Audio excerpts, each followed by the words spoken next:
Most of the men that I know want to support their partner. But the moment they try to bring up the menstrual cycle or hormones, they freeze because they're terrified of making it weird, sounding insensitive, or opening up a conversation that they just can't handle. But here's the truth.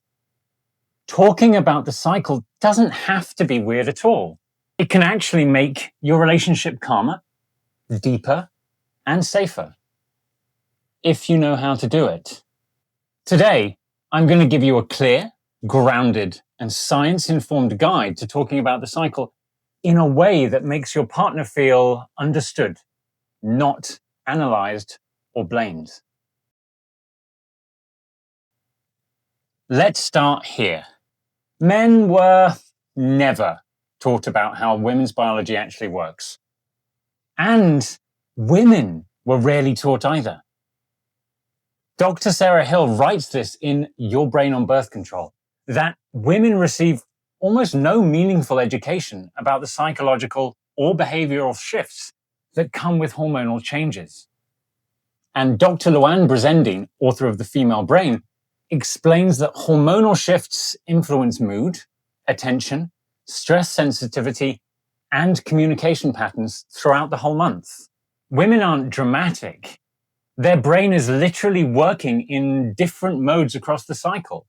So men grow up thinking, if I talk about this, I'll sound like a jerk. Women grow up thinking, if I talk about this, I'll sound unstable.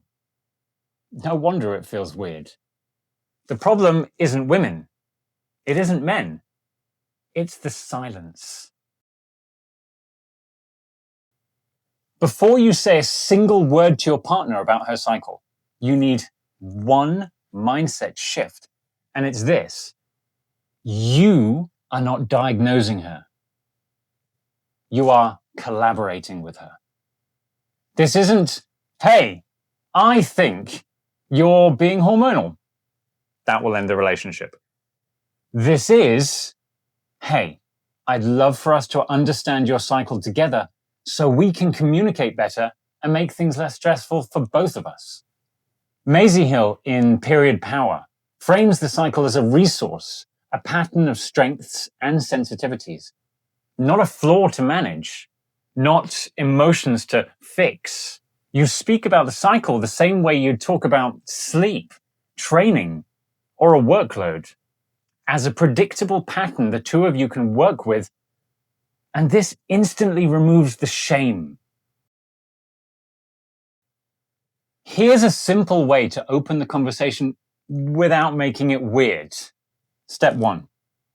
Start with curiosity, not assumptions. Hey, I've been learning more about how the menstrual cycle works, how it affects stress, mood, and energy. Would you be open to talking about it together so I can understand you better? This communicates respect, interest, emotional safety, and zero judgment. Step 2. Make it about connection, not correction. I don't want to guess what you're feeling. I want us to have a shared language so that things feel easier between the two of us. This frames the cycle as a team project, not something that's just hers to sort out by herself all alone. Step 3. Let her define her experience. You can ask, what does each part of your cycle feel like for you? When do you usually feel more sensitive? When do you feel more social or unenergized? Is there a time of the month you need more space or more support? This is crucial. You let her lead. You take notes mentally. You treat her answers like a map. Step 4. Establish a shared plan. You might say, okay, if we know this week tends to be harder for you, what actually helps? More softness, more structure, more help around the house, more reassurance. This removes guesswork and reduces conflict by half, really. Step 5. Set up gentle communication signals. Some couples use simple phrases like, I'm in my inward phase this week.